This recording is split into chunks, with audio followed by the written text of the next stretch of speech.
Hi guys, and welcome to your daily tarot reading for Friday the 2nd of August 2019. Thanks for joining me. I'm using the amazing Wheel of the Year Tarot for this reading. I used these recently and I really love using this deck. So let's have a look at what the cards want you to know and what you'll be working with. By the way, if during the new moon on the 31st or the 1st, depending on what time zone you're in, if you were going to sit down and manifest now this amazing moment and then suddenly life got really busy or turned into an utter shit show like it did for me, then don't worry about it. We manifest the best we can. Not everything is going to go smoothly. Certain things intervene at certain times for a reason, and you just gotta have faith that things are gonna work out the way they're supposed to. Ay. Okay. Friday the 2nd. The World, completion of the Fool's Journey. The King of Pentacles, completion of the Suit of Pentacles. And the High Priestess. Completion, well, as much as you can when it comes to the higher realms and connecting to the higher realms. So the World is when you've gone through all of the cycles of life. You've gone through spring and summer and winter over and over and over and over and over again. You've been there, you've done that, you've gone through each sign of the zodiac. You know what the process is about. You flow with the seasons, you're one with the seasons, you embody them because you no longer stand in the way of life, but you flow with it, you go with it. And that's why, like, I had the tax people around, for instance, on the 31st, and they just asked me a bunch of questions and put my whole kind of future up in the air. And certain things I just can't cope with, and I just lost my, I was professional during the meeting, but afterwards I just lost my shit. I was just walking around. And the thing is, you align yourself with what is, and when there's resistance like that, I want my life to be a certain way. I don't want them to take all my money so I can't work and do this. That's me kind of putting myself in the for instance, the death card. That's something that's coming in, death is coming in, and instead of just facing it and letting death take you, you stomp and you don't go gently in that night, and you just got to go through the process and be reborn and go through the ups and downs of life. But it doesn't sound as easy as, it always seems. I totally understand that. Some of you guys watch these readings and you're like, well, in a perfect world, that would be all very well. We're all trying our best considering what we're doing our best with what we've got. And as long as you just, some days, as long as you just get through them, there's no more than that the universe can ask from you except getting through the day without doing something stupid, because we're all human beings, we all have our breaking points. So you have completed something, you recognize the pattern, you recognize the way you live your life, and because you recognize it, you can see what it is. So, okay, 12 marriages later, the pattern is that I get married a lot. And I'm not joking. What was her name? I don't know, she was married 9 times and she died of a pill addiction. She was addicted to painkillers in the end and died. And the whole story is about pain and trying to put a bandage on pain through husbands, through painkillers. She was doing the best she could. And some are going to say her best isn't good enough because if she hadn't been addicted to pills, she'd still be with us. But that was the best way she knew how to kill her pain. So if you see now, today, something about yourself becomes obvious, that you thrive in the winters and you're a total nutcase in the autumn, and that you tend to become really restless and that you tend to destroy relationships or unravel things in the autumn, you'll start to see that. The King of Pentacles means that You're looking at the physical world and what you've done and what's going on in your physical life, daily routine, your health. You're on top of that, and you see the pattern of what goes on. Every spring, for instance, you get this, you get out of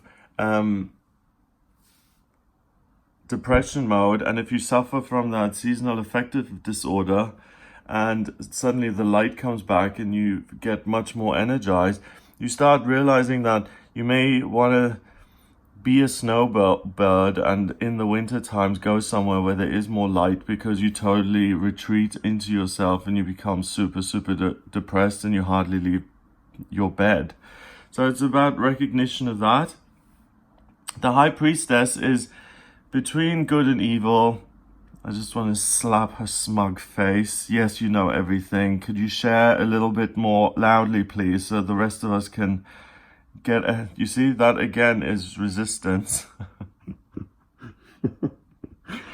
I want the answers. Why don't you just tell me what I need to do, please, so I can get on with my life and that I can just live how I'm supposed to, instead of trying to like bamboozle my way and stagger on through this mist and the dark and everything. I want your book. I want the instruction manual to life, and I just want to make everything the way it's supposed to so I can get on with it. But the High Priestess is a stingy cow. She doesn't give her book. She's the oracle. She knows everything. She doesn't take action. She just sits between everything that's hidden and everything that's real, and she knows, and she's a gatekeeper. And if you want to find out, you got to ask her or pull the veil aside. She's just an allegory. She's an allegory. What? She's a symbol of the veil. She's a representation of the veil. You pull the veil aside and you've got access to the Akashic records, the collective unconscious. We can all do that by tuning in to our higher selves. But when you're in such turmoil, you know, like when you're in autumn and you're ruining all your relationships and you're pressing the effort button over and over and over again and burning all your bridges and gleefully going, oh, look, what a pretty fire, then you're not able to tune into the higher realms, to the higher self, because you're so in your feelings. You can't see the patterns from an objective state. And that's when you want to snatch the book out of her hands and say, Julia destroyed herself because of her addiction to pain medication and her repeated destruction of friendships which were really good for her, people who cared about her, but she didn't want to comply to people's wishes, so she always destroyed her friendships. If that's the pattern that's there, you'd see it instead of enacting it, and you'd be able to do something about it. The pills, the friendships, and you have a very good chance of snatching the book from the High Priestess today, especially the King of Pentacles, greedy guy that he is. I need a book in my collection. Let's attack the High Priestess. Yeah, let's. So, attack the High Priestess by getting away from the physical, saying, I've mastered this. Now let me use my cunning, sneaky abilities to pull the veil aside and to get more information and to make more wealth and prosperity via knowledge and info. And that way I can change the pattern, I can change the wheel of the year that keeps repeating itself, and I take control back, and I'm beyond good and evil because now I'm in control of my life. I manifest what happens. I see my own destructive patterns and my own wonderful patterns. And because I see and recognize those, I'm able to do something about them and live the most amazing life possible. 21 and 1 is 22, and 2 is 24. 2 and 4 is 6. It's a temporary opportunity. So you have an opportunity to see something about your life that is continuous. If you're 12 years old watching this, You may see the pattern that you don't trust people, and because of that, you just go your own way, and you're always by yourself, and you don't have a support system. If you're as young as that and you recognize it, congrats. If you're 64 and you realize that you put money above everything and anybody else, and that's why you're alone, you see that, and it may sound obvious, but really it isn't obvious. Our own character defects, they claw us, we're hooked by them, we're